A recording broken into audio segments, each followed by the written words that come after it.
दोस्तों इस वीडियो में इम्पोर्टेंट जीके जीएस क्वेश्चन देखने वाले हैं। यह वीडियो सभी कम्पिटिटिव एग्जाम्स के लिए महत्वपूर्ण रहने वाला है, तो आप लोग लास्ट तक ज़रूर बने रहिएगा। तो चलिए देखते हैं क्वेश्चन नंबर 51 से। कल हमने 50 तक देख चुके थे, अब चलिए देखते हैं क्वेश्चन नंबर 51 से। 51 है कि एक गतिशील बस में एकाएक ब्रेक लगाने से बस सवारी आगे की ओर झुक जाती है, यह किस नियम का चालन करता है। तो देखिए 51 का जो राइट आंसर होगा ये होगा ए ऑप्शन, यानी न्यूटन के प्रथम नियम। तो देखिए कि एक गतिशील बस में एकाएक ब्रेक लगाने से बस सवारी जो है आगे की ओर झुक जाती है, यह न्यूटन के प्रथम नियम का पालन करता है। गति के नियमों की सबसे पहले व्याख्या सर आइजक न्यूटन ने की थी, जो उनकी पुस्तक प्रिंसिपिया में है। न्यूटन के गति का प्रथम नियम है कि अर्थात कोई वस्तु विराम अवस्था में है तो वह विराम अवस्था में ही रहना चाहती है, एवं जबकि कोई वस्तु गतिशील अवस्था में है तो वह गतिशील अवस्था में ही रहना चाहती है, जब तक कि कोई बाह्य बल आरोपित न हो। न्यूटन के गति का सेकंड लॉ। तो देखिए किसी वस्तु के संवेग में परिवर्तन की दर उस वस्तु पर लगने वाले बल के बराबर होता है तथा परिवर्तन वस्तु के दिशा में होता है, यानी F बराबर होता है ma। अब देखिए न्यूटन के गति का तीसरा नियम, इसके अनुसार प्रत्येक क्रिया के बराबर परंतु विपरीत दिशा में प्रतिक्रिया, अर्थात दो वस्तुओं को पारस्परिक प्रतिक्रिया में दोनों ओर से लगाई गई क्रिया और प्रतिक्रिया बराबर होती है। न्यूटन का थर्ड लॉ कहता है, इस नियम को क्रिया प्रतिक्रिया नियम भी कहते हैं। क्वेश्चन नंबर 52, एक साधारण आवर्धक ग्लास में निम्न शामिल है। 52 का होगा बी, छोटी फोकल लंबाई के उत्तल लेंस। एक साधारण आवर्धक ग्लास छोटी फोकल लंबाई के उत्तल लेंस में शामिल है। प्रतिबिंब की लंबाई और वस्तु की लंबाई के अनुपात को आवर्धन कहते हैं, यानी आवर्धन बराबर होता है प्रतिबिंब की लंबाई बटे वस्तु की लंबाई, यानी प्रतिबिंब दूरी बटे वस्तु दूरी।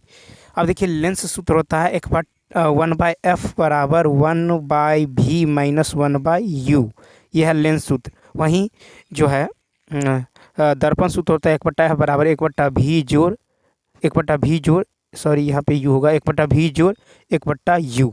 ठीक है, क्या होगा 1/u। तो याद रखना है लेंस सूत्र क्या होता है 1/f बराबर 1/v माइनस 1/u, और दर्पण सूत्र 1/f बराबर 1/v जोड़ 1/u। अब देखिए समतल दर्पण की फोकस दूरी अनंत होती है, समतल दर्पण की फोकस दूरी अनंत होती है। अब चलिए देखते हैं नेक्स्ट क्वेश्चन। नेक्स्ट क्वेश्चन है, देखिए नेक्स्ट क्वेश्चन है कि आधुनिक आवर्त सारणी जो है ये आधारित है, आधुनिक आवर्त सारणी आधारित है। तो 53 का सी ऑप्शन, परमाणु क्रमांक पर। आधुनिक आवर्त सारणी परमाणु क्रमांक पर आधारित है। आधुनिक आवर्त सारणी के जन्मदाता ब्रिटिश वैज्ञानिक मोसले हैं। इसमें कुल 18 वर्ग है। आधुनिक आवर्त सारणी का निर्माण तत्वों के इलेक्ट्रॉनिक विन्यास के आधार पर किया गया है। न्यूलैंड ने अष्टक सिद्धांत दिया था। न्यूलैंड के समय ज्ञात तत्वों की संख्या 56 थी। मेंडलीव द्वारा निर्मित आवर्त सारणी में 9 वर्ग तथा 7 आवर्त था। मेंडलीव के समय ज्ञात तत्वों की संख्या 63 थी। मेंडलीव के समय अक्रिय गैसों का खोज नहीं हो पाया था।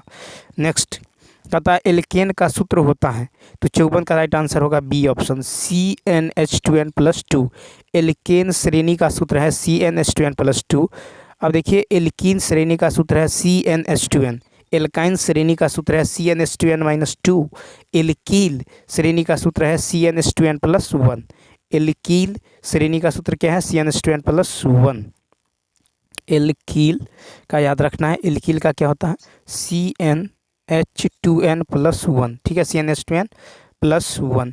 अब देखिए ईथर का सामान्य सूत्र होता है CnH2n+1O फिर CnH2n+1। अब देखिए क्वेश्चन नंबर 55 कहता संभारिक परमाणुओं में।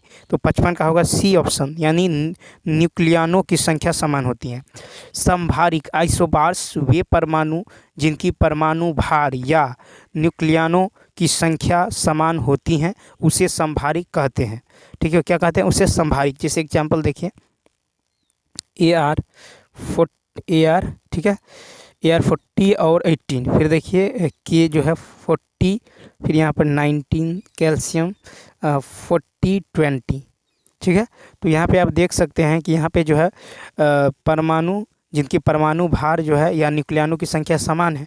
ठीक है, तो ऐसी स्थिति में जो है इसको क्या कहेंगे, समभारी कहेंगे, आइसोबार्स कहेंगे। ठीक है, तो याद रखना है, वे परमाणु जिनकी परमाणु भार या न्यूक्लियनों की संख्या समान होती है उसे समभारी कहते हैं। ठीक, उसके बाद देखिए, भिन्न तत्वों के परमाणु जिसके न्यूट्रॉनों की संख्या समान हो उसे समन्यूट्रॉनिक कहते हैं। भिन्न तत्वों के परमाणु जिनके न्यूट्रॉनों की संख्या समान हो उसे समन्यूट्रॉनिक कहते हैं। भिन्न तत्वों के परमाणु या मूलक जिसके इलेक्ट्रॉनों की संख्या समान हो उसे सम इलेक्ट्रॉनिक कहते हैं। भिन्न तत्वों के परमाणु जिसके न्यूट्रॉन एवं प्रोटॉन का अंतर समान हो उसे आइसोडाइफर्स कहते हैं। क्वेश्चन नंबर 56 नेक्स्ट है कि जल की कठोरता किसकी उपस्थिति के कारण होती है। जल की कठोरता, तो 56 का राइट आंसर होगा ए ऑप्शन, यानी मैग्नीशियम बाइकार्बोनेट। जल की कठोरता मैग्नीशियम बाइकार्बोनेट की उपस्थिति के कारण होती है। जल की अस्थायी कठोरता लाइम वाटर CaOH को मिलाकर दूर की जा सकती है। जल की अस्थायी कठोरता उसे उबालकर आशवन करने से दूर हो जाता है। जल की अस्थायी कठोरता दूर करने की मुख्य विधि परम्यूटेट विधि है, यानी जियोलाइट विधि। नेक्स्ट कहता ल्यूमेन किसका मात्रक है। सी ऑप्शन, ज्योति फ्लक्स का। ल्यूमेन ज्योति फ्लक्स का SI मात्रक है। तरंगदैर्घ्य का SI मात्रक एंगस्ट्रॉम होता है। कैंडेला ज्योति तीव्रता का SI मात्रक है। मोल जो है पदार्थ के परिमाण का SI मात्रक है। टिंटोमीटर का उपयोग जल का रंग पता करने में करते हैं। पिकनोमीटर का उपयोग सीधे घनत्व को मापने में करते हैं, पिकनोमीटर। और पिकनोमीटर में कैल्शियम कार्बाइड का उपयोग होता है। नेक्स्ट कहता है वायुमंडल में नाइट्रोजन गैस की प्रतिशतता कितनी है। तो 58 का डी ऑप्शन 78। वायुमंडल में सबसे अधिक नाइट्रोजन गैस 78% पाई जाती हैं। दूसरे स्थान पर ऑक्सीजन गैस 21 यानी 21% पाई जाती हैं।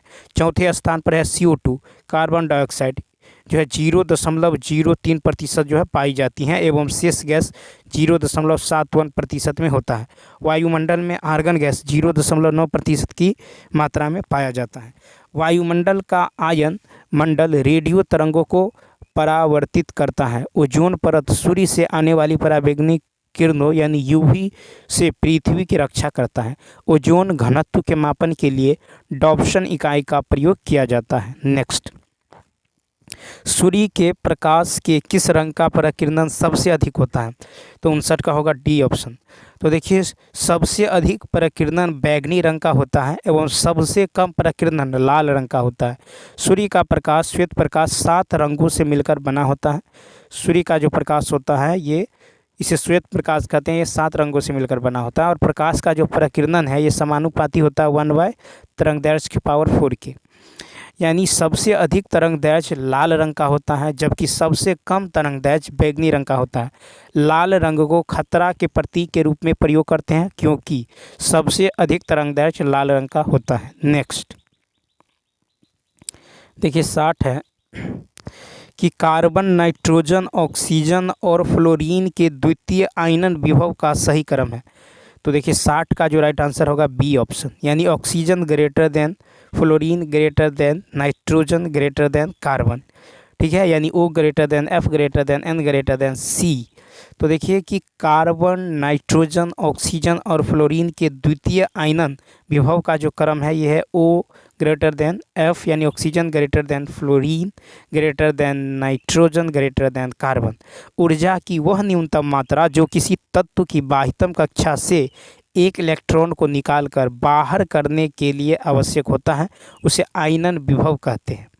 ठीक है, जब कोई पदार्थ किसी विद्युत चुंबकीय विकिरण से ऊर्जा शोषित करने के बाद इलेक्ट्रॉन उत्सर्जित करता है तो इसे प्रकाश विद्युत प्रभाव कहते हैं। प्रकाश विद्युत प्रभाव की खोज अल्बर्ट आइंस्टीन ने किया था। प्रकाश विद्युत प्रभाव के लिए आइंस्टीन को नोबेल पुरस्कार से सम्मानित किया गया है। ठीक, तो प्रकाश विद्युत प्रभाव की खोज अल्बर्ट आइंस्टीन ने किया था। अब देखिए क्वेश्चन नंबर 61 है कि किस विटामिन को थायमीन के नाम से भी जाना जाता है। तो विटामिन B1, विटामिन B1 को थायमीन के नाम से भी जाना जाता है। अब चलिए देखते हैं नेक्स्ट विटामिन और उसका रासायनिक नाम। जैसे विटामिन A का रासायनिक नाम है रेटिनॉल। विटामिन B2 का रासायनिक नाम है राइबोफ्लेविन। विटामिन B2 का रासायनिक नाम है राइबोफ्लेविन। और विटामिन B3 का जो रासायनिक नाम है यह niacin, vitamin B3 niacin. Vitamin B5 का रासायनिक नाम है पेंटोथेनिक अम्ल। क्या है? पेंटोथेनिक अम्ल। विटामिन B7 का नाम है बायोटीन। विटामिन A का नाम है रेटिनॉल। विटामिन B1 को थाइमिन। विटामिन B2 को राइबोफ्लेविन। विटामिन B3 का रासायनिक नाम है नियासिन। विटामिन B5 पेंटोथेनिक अम्ल। विटामिन B7 को बायोटीन कहते हैं। ठीक, नेक्स्ट। अब देखिए नेक्स्ट क्वेश्चन जो है यहाँ है कि RNA का जो मुख्य कार्य है ये क्या है? तो बी ऑप्शन, प्रोटीन संश्लेषण में सहायता करना। RNA का मुख्य कार्य प्रोटीन संश्लेषण में सहायता करना है। प्रोटीन बनने की अंतिम क्रिया को ट्रांसलेशन कहते हैं। ठीक है। अब देखिए लाइसोसोम को आत्महत्या की थैली भी कहा जाता है। माइटोकॉन्ड्रिया को जो है कोशिका का ऊर्जा गृह, पावर हाउस ऑफ सेल कहा जाता है। राइबोसोम रासायनिक दृष्टि से RNA तथा प्रोटीन के बने होते हैं। नेक्स्ट है कि एल्युमिनियम सल्फेट का प्रयोग किया जाता है। सी ऑप्शन, प्रयुक्त दोनों यानी कपड़ों की छपाई में और आग बुझाने में। एल्युमिनियम सल्फेट का प्रयोग आग बुझाने, कपड़ों की छपाई, रंगाई, फिटकिरी बनाने आदि में होता है। प्राथमिक रंग 3 प्रकार के होते हैं, लाल, हरा, नीला, रेड, ग्रीन और ब्लू। अब देखिए कि श्वेत प्रकाश 7 रंगों से मिलकर बना होता है। लाल रंग का तरंगदैर्घ्य अभी बताया सबसे ज़्यादा होता है, लेकिन बैगनी रंग का विचलन सबसे ज़्यादा होता है। तरंगदैर्घ्य बैगनी का क्या होता है? तो कम होता है। ठीक, अब देखिए क्वेश्चन नंबर जो है नेक्स्ट क्वेश्चन है। देखिए नेक्स्ट क्वेश्चन है कि निम्न में से कौन सी संयोजन अभिक्रिया है? संयोजन अभिक्रिया, तो संयोजन अभिक्रिया की यदि बात करें तो इसका राइट आंसर होगा 64 का होगा सी ऑप्शन। क्या होगा? सी ऑप्शन, यानी 2 और 3। ठीक है, 2 और 3। तो देखिए संयोजन अभिक्रिया जो है MgO + H2O, ये MgOH के होल ट्वाइस और 4Al + 3O2 2Al2O3, ये संयोजन अभिक्रिया का क्या है? उदाहरण है। संयोजन अभिक्रिया का उदाहरण है। संयोजन अभिक्रिया में क्या होता है? तो 2 जो है मिलकर क्या बनाता है? तो 1 बनाता है। ठीक है, तो 2 मिलकर 1 बनता है। ठीक है, तो उसको क्या कहते हैं? संयोजन अभिक्रिया। जैसे देखिए इसमें 2 मिलकर 1 बना, इसमें भी 2 मिलकर 1 बना है। अब चलिए देखते हैं कि यहाँ पे देखिए कि 2KClO3 को हीट किया जाता है तो ये 2KCl + 3O2, ये वियोजन अभिक्रिया का उदाहरण है। ठीक है, अब यहाँ पे देखिए 1 से 2 बन रहा है तो यहाँ पे वियोजन अभिक्रिया हो गया। ठीक है, यानी ऑक्सीजन का जो है यहाँ ऑक्सीजन जो है हट रहा है। ठीक है, 2KClO3 में देखिए 2KClO3 में यहाँ ऑक्सीजन हट गया।